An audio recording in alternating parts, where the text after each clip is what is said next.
The views and opinions expressed on the show are those of the guests or hosts, and not necessarily those of the advertisers, networks, platforms, or stations. Warning that the content of the show may not be suitable for all audiences, and that viewer discretion is advised. The show does not intend to provide medical, legal, or financial advice, and viewers or listeners should consult with a professional. Welcome back, everybody, to Paranormal Intelligence Agency Radio. As always, I'm your host, Jack Carey, and we are broadcasting live from 300 feet deep down in an abandoned nuclear missile silo. And as always, we are in the wastelands of the Dakota Territories, where above us, up on the surface, there are roving bands of nuclear mutants, and I'm joined by my crime-fighting paranormal duo, Daisy and the Sundance Kid, who are ever on the watch. And I've got an exciting show for you tonight. So we'll be talking about the Stanley Kubrick conspiracy. Exactly what did Stanley Kubrick know?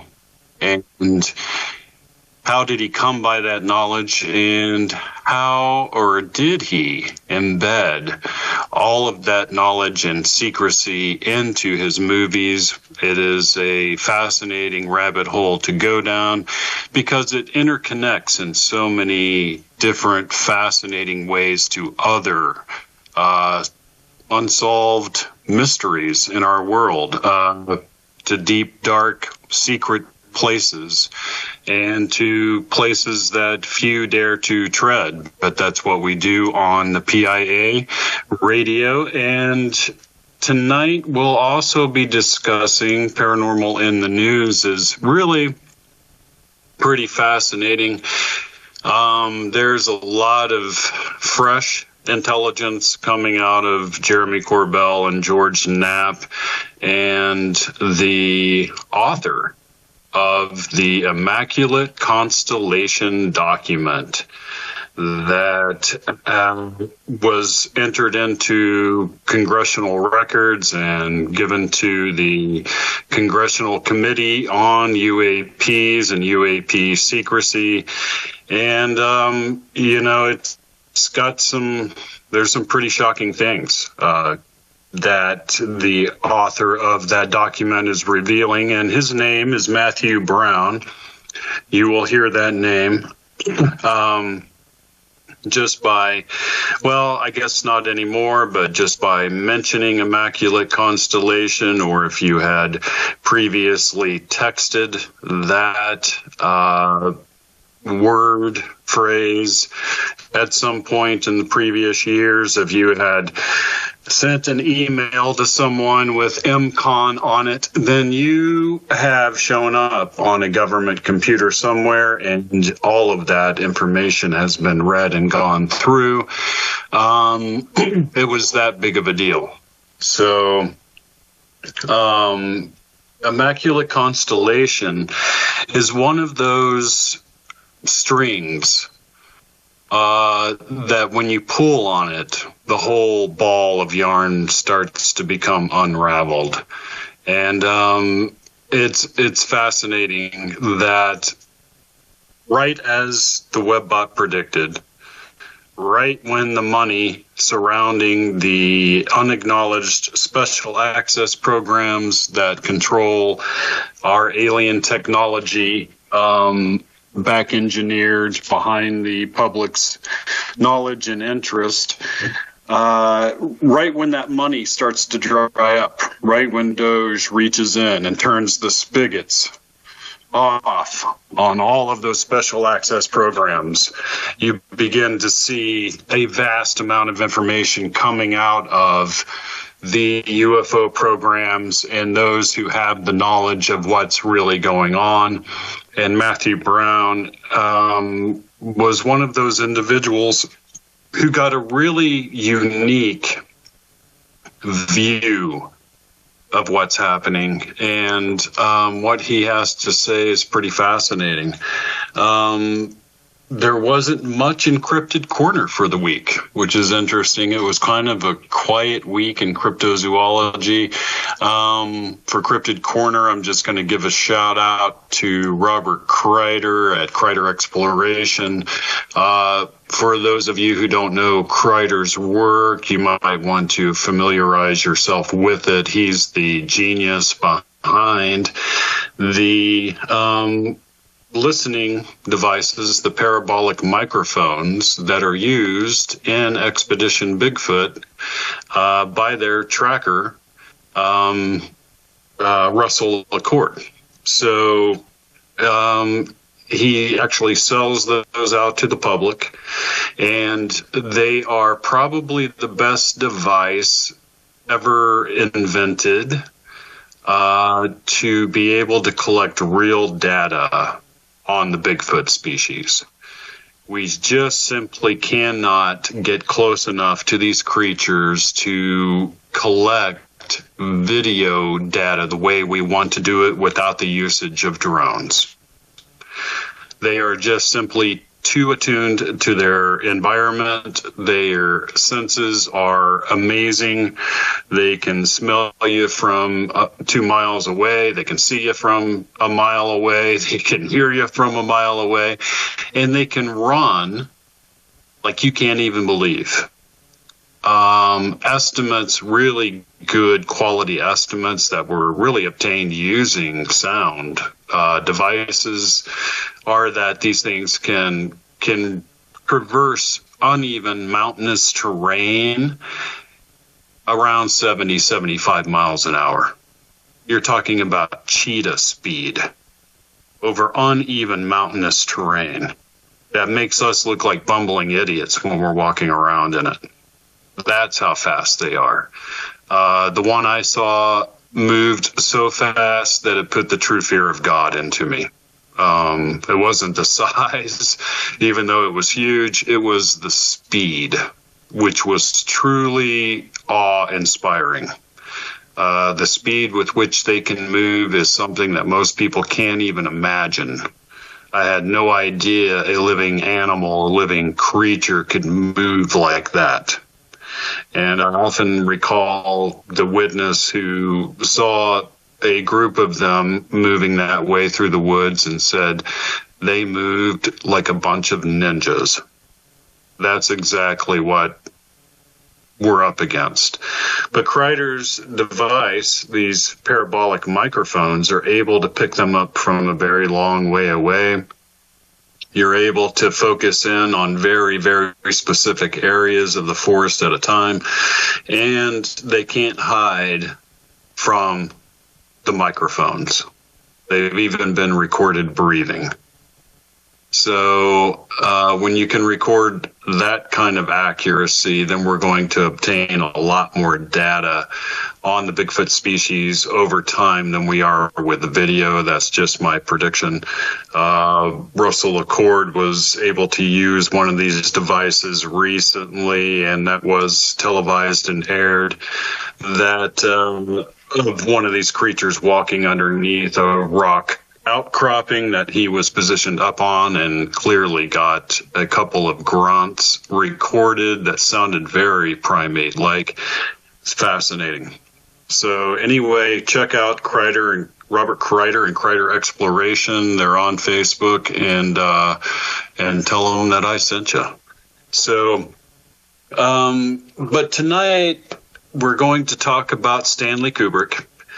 And fascinatingly enough, that topic gets us into the inner workings, the inner secrecy, the inner rituals of the Illuminati. And we're going to explore that deep, dark rabbit hole tonight in a way you may not have heard of before, and that is actually explaining the inner mechanisms of how that organization works and what it is they're doing with those crazy rituals that they like to perform, and which Kubrick depicted in Eyes Wide Shut. But tonight's Paranormal in the News really revolves around, well, two topics. One is Rendlesham. The Rendlesham UFO incident is making newfound headlines because of the testimony of a British police officer who spent years and years investigating that case. And, just to refresh your memory on Rendlesham, this was the Air Force Base, RAF Bentwaters, Rendlesham in the UK. That was a base where we housed nuclear missiles. And true to form, UFO activity begins to pop up all around this base, and this led to not just one but a series of incidents we've recently discovered. One of those incidents featured a man named Jim Penniston, and Penniston claims, some dispute his claim, but he claims that he put his hand on one of the craft, which was a small black triangular craft of some kind. And when he did, it downloaded a message into his brain. He then claims that this message was all in ones and zeros, a binary code, and he scribbled that binary code down in a notebook, which has become sort of central to the mystery, and it's of big debate in the UFO community whether or not the message received by Penniston is authentic or not. But if it's authentic, and I see no reason to believe why he would make it up or go to the effort of making it up. It's quite extensive, many pages long, a binary code, and the code doesn't really make all that much sense.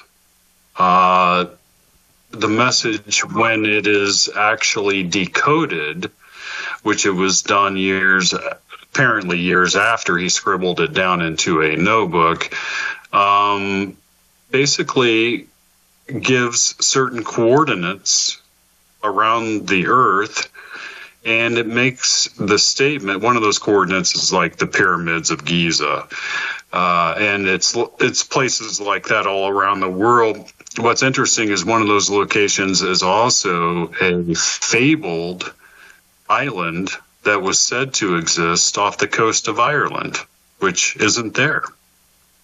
So if you were going to fake a message from a UFO of some kind in binary code, why would you include that as being part of the message? It doesn't make much sense. It does go on to say, and I'm summarizing here, for continuous planetary advancement, uses the word humanity, which is very interesting. And really the implication is that this device was a time machine. It was a time traveling machine of some kind. So, that's fascinating, and that's making the headlines. But that's sort of ancient history in ufology these days, because these days, just as the Webbot predicted and I previously reported, and ongoing doing reports on cyber prophecy, a lot of that has to do with the Webbot and the engineer of the Webbot, Cliff High. And the Webbot predicted a period where all of this UAP, UFO, alien information would begin to hit the public.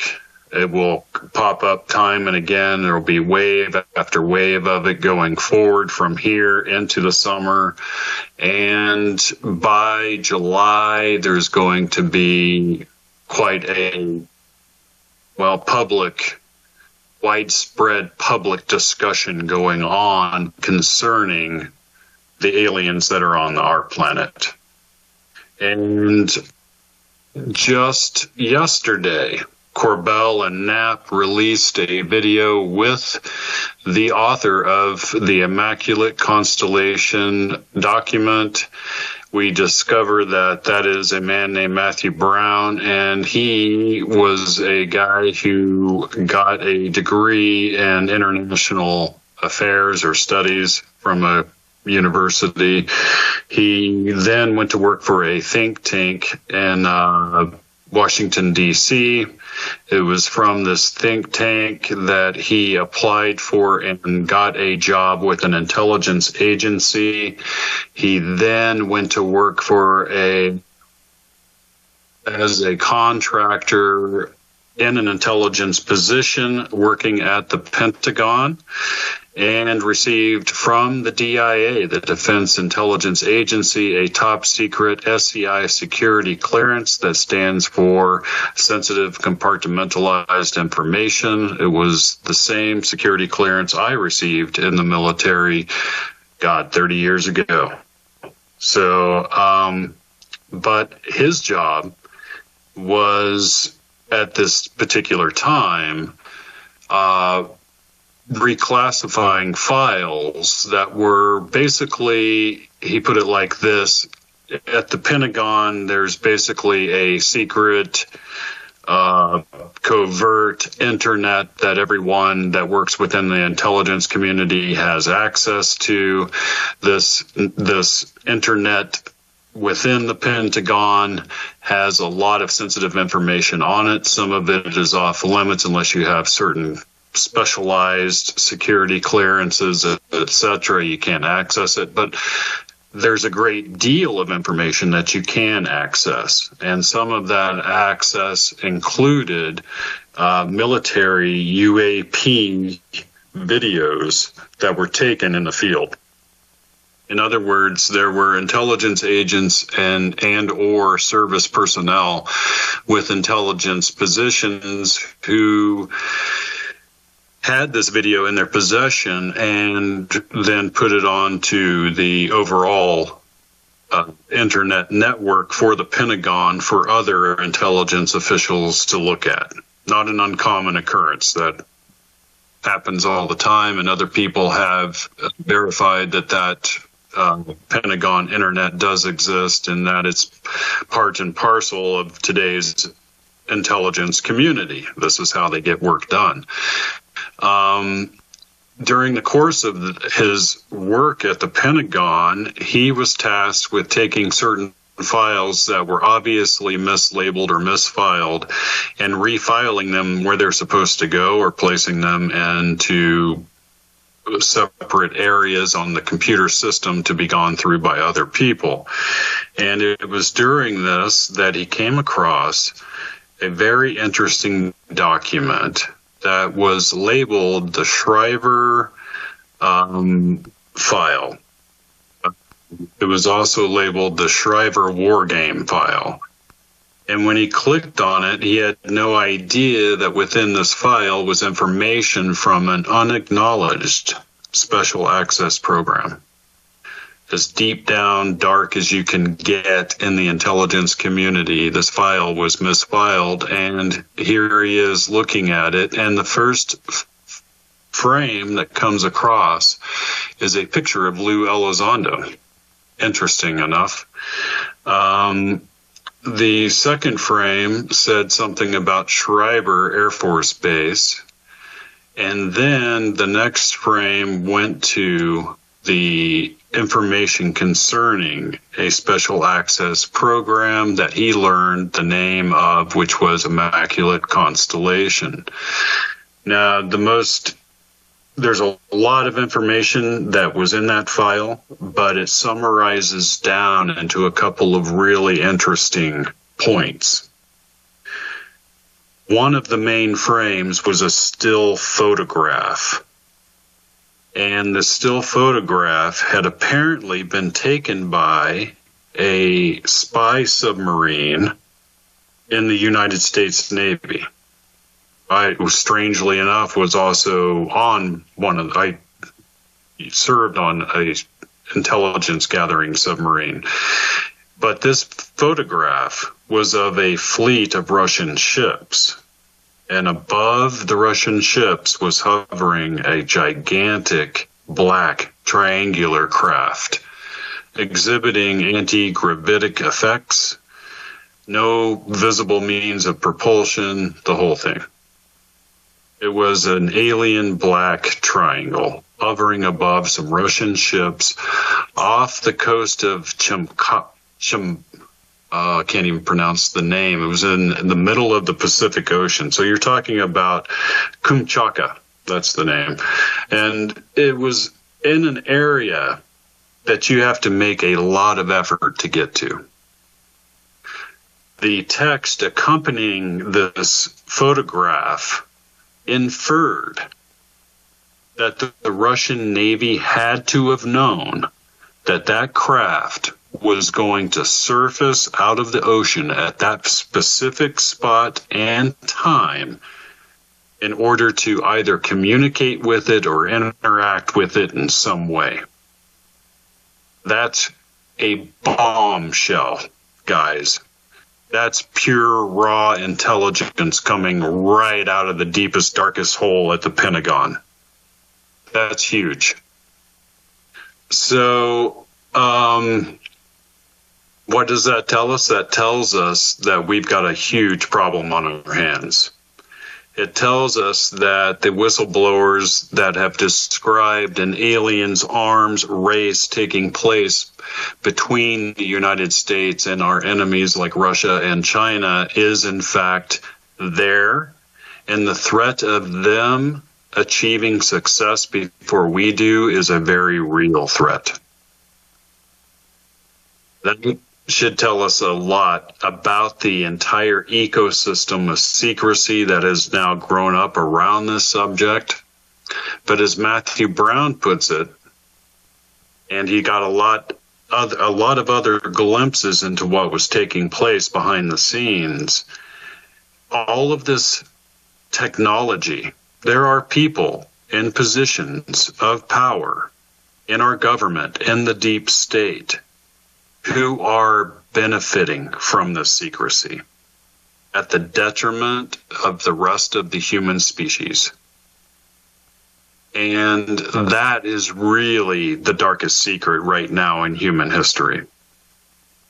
And these people are part of what Stanley Kubrick discovered. All of this ties together into one huge, really dark place. One dark bow, let's put it that way. It ties together into one big dark bow. And so that in itself is pretty shocking.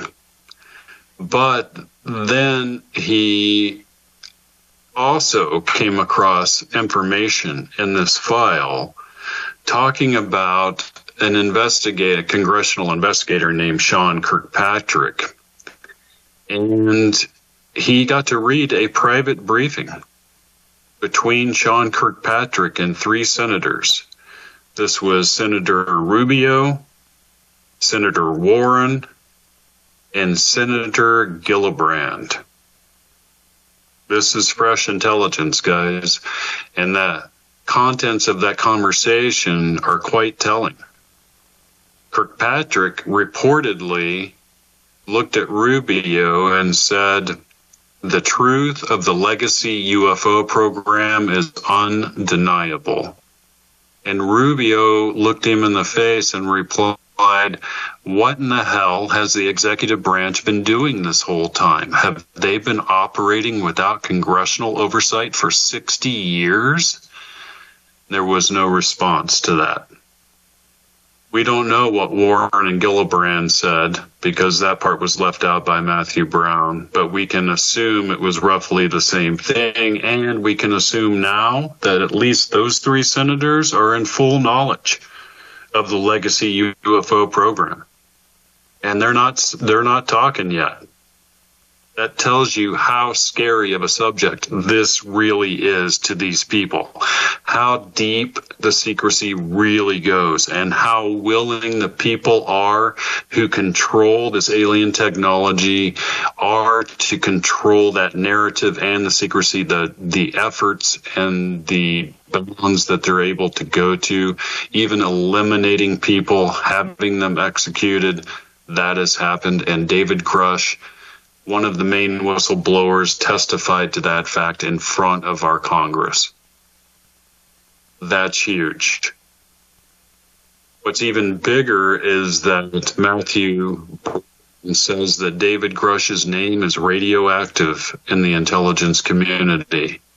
That means if you mention his name, you are fired immediately on the spot. Fascinating stuff. And that's the reporting you get here on the Pia Radio Show, and we'll be back with the Stanley Kubrick conspiracy right after our break. I'm Sarah, and this is my story. I'm Ellen, and this is my story. One night, I was at a bar. I was having fun with my friends. I had one too many drinks. I got behind the wheel to go home. I got a cab to go home. All of a sudden, from out of nowhere, a squirrel ran across the road.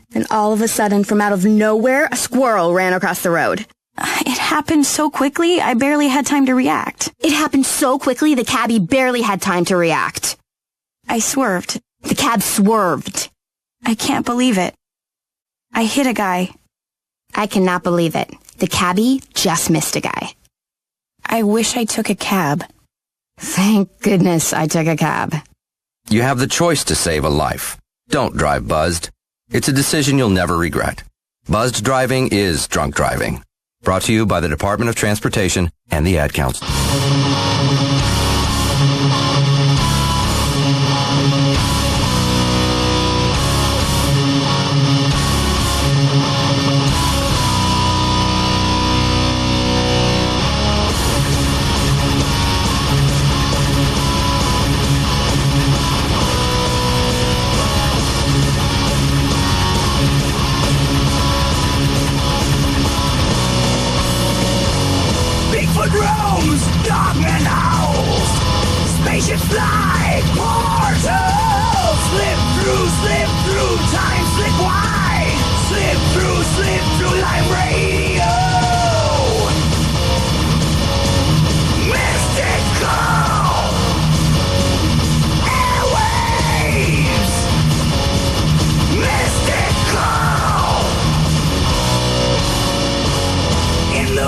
Shadows creep, monsters leave. In the woods, strange voices. Shadows creep in the woods, monsters leave. In the woods, bright noises. Mystical. Airwaves mystical. Mystical.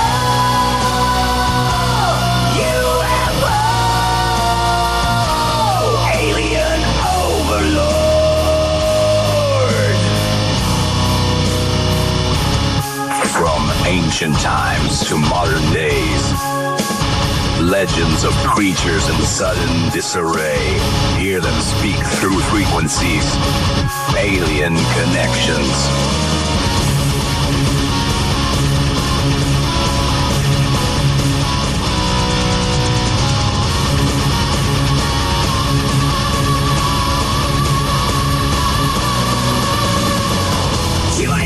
Break it out, truth untold.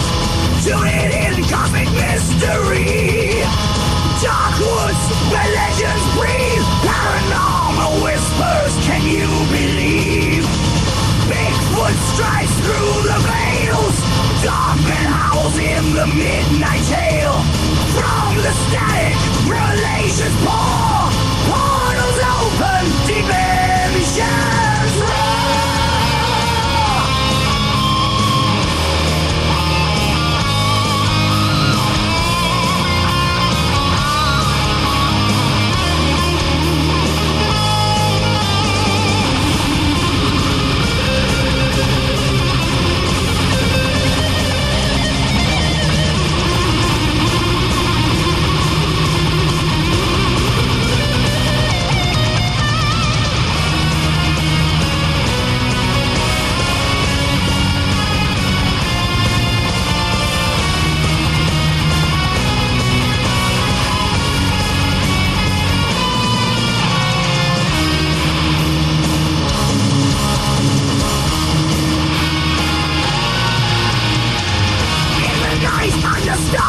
skies.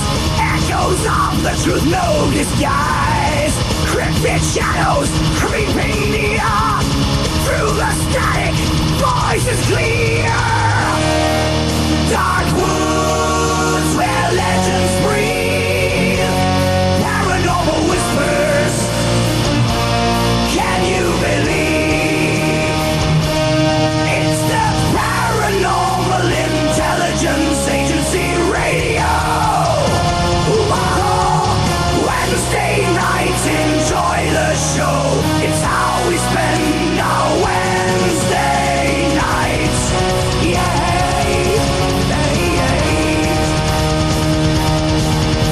It's crank that dial and dim the show.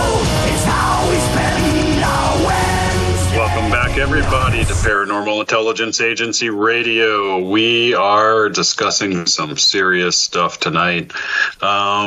Just covered some fresh intelligence coming out of the UFO community, and that is when you put it in the context of everything else, that is some fascinating stuff.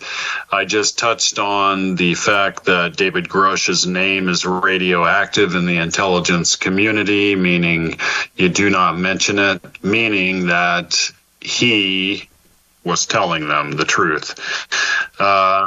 That the craft had been recovered, and that biologics, as he liked to call them, they like their fancy names in the intelligence community, alien bodies were recovered with some of these craft.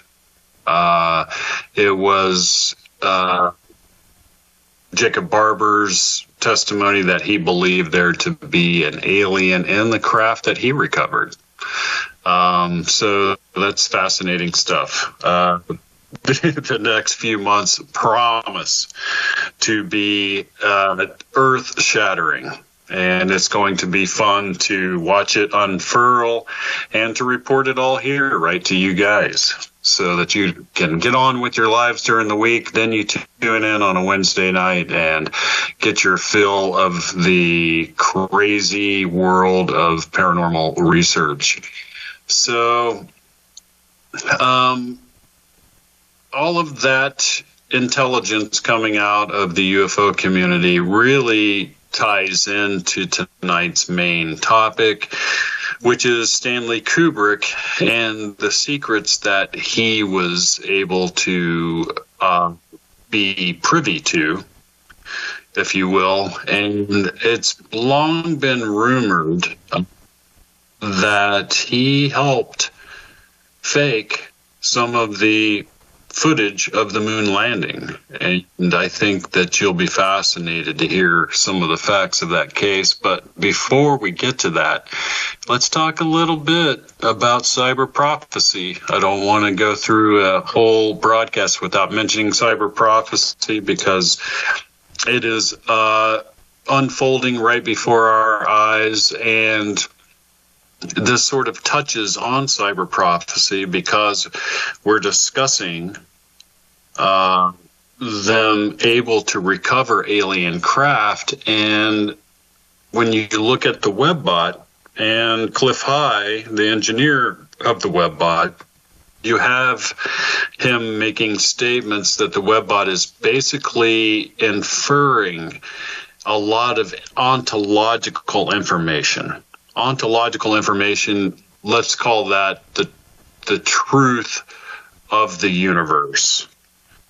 If there's a singular religion out there somewhere that you can envision that fits every mold, that is the basic underlying, undeniable, inarguable truth of what created the universe, then that describes the ontological view, basically, of the universe. And the whole idea is that this superior non-human intelligence will have and does possess superior ontological knowledge than we do. They know more about the origin of the universe and what created it, etc., than we can right now even imagine in our tiny little Earth-based religions. that will inevitably produce an ontological shock to the human species that it honestly may not even survive. It will be a major shock to the system. Yes, there are plenty of people, and you are among them, who have entertained these ideas and won't be as shocked. But there are millions upon billions of people out there in the world who have never entertained the idea that perhaps all of the world's religions could possibly be wrong, and that there's a much larger ontological reality that we're about to face concerning our origins and the origin of the universe in total. That's something that nobody is really ready for. I'm not even ready for that. Nobody can really suspect what that will be, that ontological shock, but let's hope that it's not going to be what Nick Pope, my friend Nick Pope, the ex-UFO investigator for the Ministry of Defense in the UK, he had a conversation leaked onto Reddit that he was having with another UFO investigator, and he made the statement that, he had indications that perhaps underlying the UFO phenomenon, the UAP phenomenon, the alien presence on our planet is perhaps a, quote, truth too terrible to be told. And I touched upon that a little bit last week when we went down the alien abduction rabbit hole, and the idea that, hey guys, everything's up in the air right now. If you listen to abductee testimony, the ones that have gotten little glimpses behind the curtain of what was really taking place, it appears as though the masters, these genetic scientist masters, are insectoid in nature. They look like giant praying mantises. Everybody says that has seen one. And that they're the ones giving the orders. We have all kinds of indications, ancient indications, that our species has been tampered with. And we have a lot of people exposed to alien abduction that have come back to tell us that there is a hybrid species that is being basically produced and introduced into the world societies. That touches upon the very heart of the secrecy that we're going to get into tonight with Stanley Kubrick. And the idea that really his initiation into this deep, dark power structure, he sort of got, excuse the pun, but he was sort of projected into the orbit of very, very powerful people. And these are the people that control this planet, and they have largely controlled this planet through their contact with a non-human intelligence, to the detriment of our species. That's what Kubrick eventually, I think, came across. He at least got glimpses of it.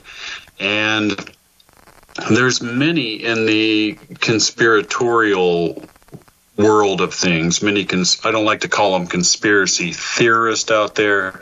I like to call them conspiracy analysts, as Gore Vidal once said. And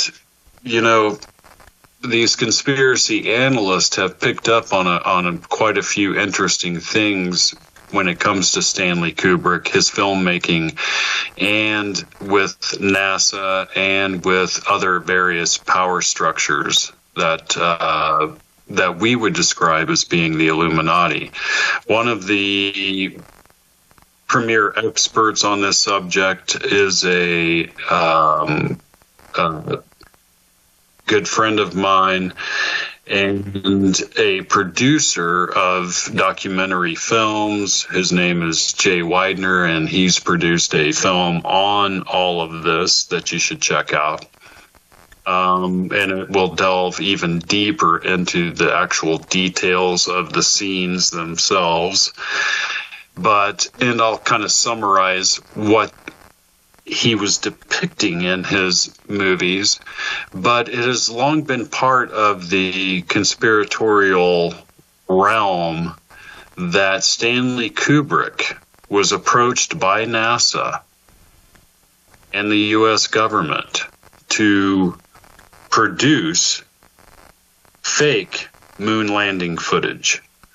Now, this wasn't done as a general hoax on the public.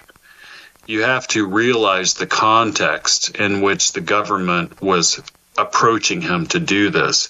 This was in the very height of the Cold War, when there was every reason to believe that there would in fact be thermonuclear war between the United States and the Soviet Union, and that every tiny little intelligence battle was a true power struggle for control of the planet. And it was in this environment that the government knew that failure was simply not an option. Going to the moon was more than just showing technological advancement. It was showing domination. And domination was what was required at that time.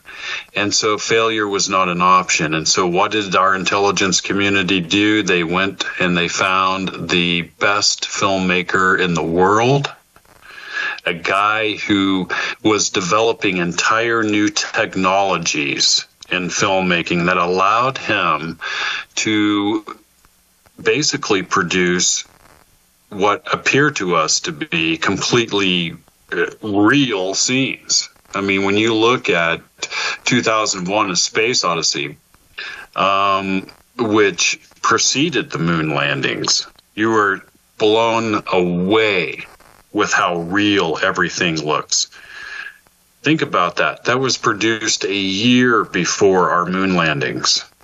And Stanley Kubrick had developed a process called front projection, in which he used high-resolution images projected onto reflective surfaces.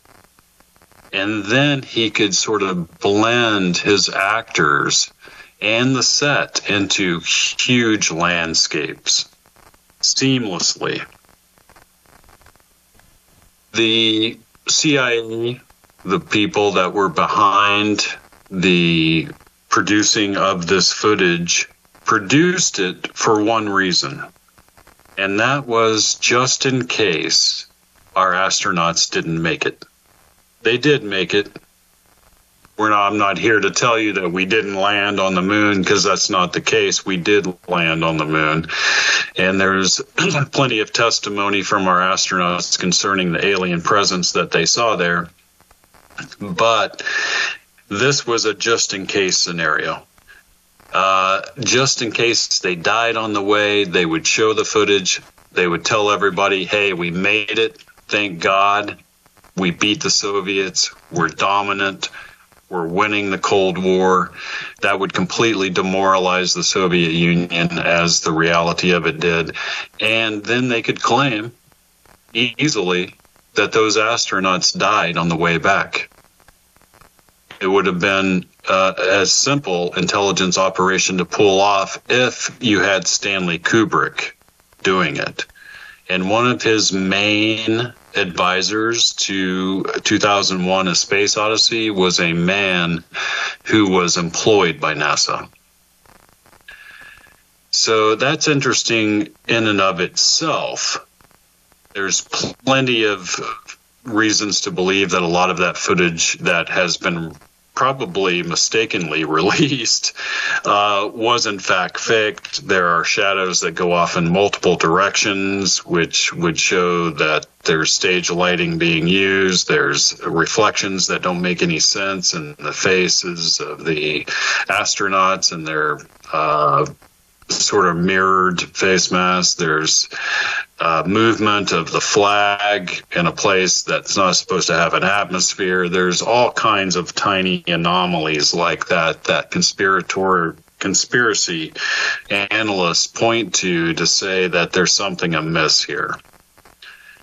But it may have been Kubrick himself who acknowledged his role in all of this 10 years later. See, after this happens, he sort of becomes a recluse in England on an estate that some people have described as being like a fortress. And it was almost like he had gotten a glimpse of the true power structure on this planet, the people that were really pulling the strings, and he started to insulate himself from that. And he did so in self-imposed exile in the UK. And it wasn't until his next project, which was The Shining, which was a horror novel, completely unexpected for him to choose this. But Kubrick saw The Shining in a different way. And he saw it as a perfect vessel to hide within it imagery that would tell a secret tale. And some of that imagery you guys can watch in the movie The Shining. First of all, The Shining, as he filmed it, was a radical diversion from the novel, so much so that it angered Stephen King greatly, and he publicly said so. And there was a reason he did that. And that reason was because he needed to alter it in order to convey the messages that he wanted to convey in the images that he was putting on the screen. One of those images is of the young boy, the son of Jack Nicholson's character, the one that has the shining ability. And he's basically sitting on the carpet in the hotel, and the pattern in the carpet is hexagonal, exactly like the launch pad of the Saturn rockets that took Apollo 11 to space and all of the other Apollo missions, and took our astronauts to the moon. And emblazoned on his sweater in the next frame is the Apollo 11 rocket with the word USA underneath it. And this is right before he enters room 237, which in the book is actually 217. And the reason why, and when he enters the room, he enters a world of unknown horror, full of secrets. And that was symbolic of Kubrick himself. Later, when Jack Nicholson's character enters the room, he sees a beautiful maiden that turns into an old crone. That, too, was symbolic of the sort of allure of the power and the secrecy. But the reality is far, far uglier. And Kubrick ends up encapsulating a ton of information into The Shining itself, his monotonous mantra, all work and no play makes Jack a dull boy, was probably, according to most conspiracy analysts, a description of Kubrick's nonstop torment with the knowledge he had gained behind the scenes and his inability to fully come out and tell the world what he knew to be real. but there's every indication that Stanley Kubrick actually became somewhat initiated by our intelligence community and by certain dark figures in the government into the deeper aspects of the Illuminati. And it was these deeper aspects that he portrayed in the film Eyes Wide Shut. And it's in Eyes Wide Shut that you see a small glimpse of the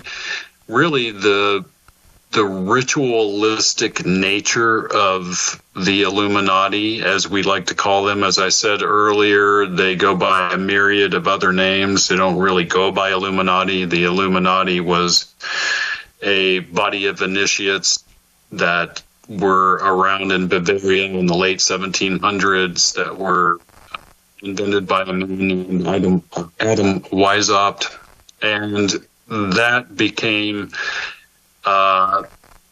entangled into various Freemasonic lodges. A lot of those lodges had figures that today we would call Illuminati, but are really a far darker force than we can ever imagine.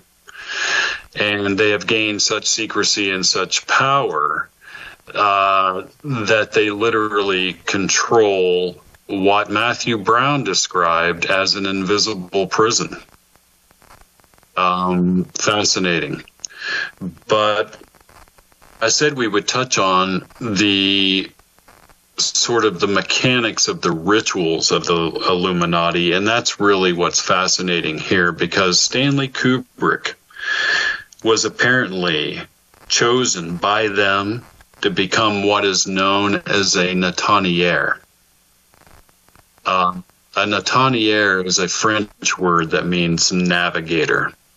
And it was clear to the powers that be that Stanley Kubrick's filmmaking mastery had achieved the state of what they call an auteur. An auteur is someone who can literally, with one work of art, alter the entire mechanics of how that art is portrayed therever after. And there have been many nataniers throughout history chosen by what we call the Illuminati to present imagery to the public that allows them a deeper aspect of control. And Kubrick was undoubtedly chosen in this role because of the amazing magical ability he had to make images on film look completely real. And there were many so-called nataniers through history. A lot of these people were listed as the masters of the Priory of Sion, and that goes literally to the heart of the Da Vinci Code mystery and Dan Brown's research and Rennes le Chateau. That's another rabbit hole it goes down. But even Leonardo da Vinci was listed as a natanier, or master of the Priory of Zion. And it is really quite apparent when you look at the list of nataniers throughout history, and there is a list out there. All of them, some of them were just kind of not known, not very well known artists at their time, in their day. And some of them were amazingly well known and famous artists of their time and day. But all of them possessed the uncanny ability to present to the public an image that would alter how they thought about something. And that really goes to the heart of the rituals that they perform. Yeah, some of the rituals they perform for pure loyalty reasons within the group. Some of them are performed in order to literally alter unfolding probability to their will. And the mechanics of how that works is something that has been talked about, pursued, practiced, and attempted to be mastered by various occult groups throughout history. And they all converge in one amazing place. And that place is the French occult revival. And it's through the French occult revival that the modern day Illuminati sort of takes its present day form. These people have moved a lot of various agents into places in intelligence and in government, and these are the people that are behind the legacy UFO program, something Kubrick was well acquainted with. So anyway, that is briefly touching on the Kubrick conspiracy. It's something we're going to kind of delve back into in the weeks to come. And join me next week as we jump down another deep, dark rabbit hole, guys. And until then, keep your eyes on the headlines. Big things are coming. I'll see you then.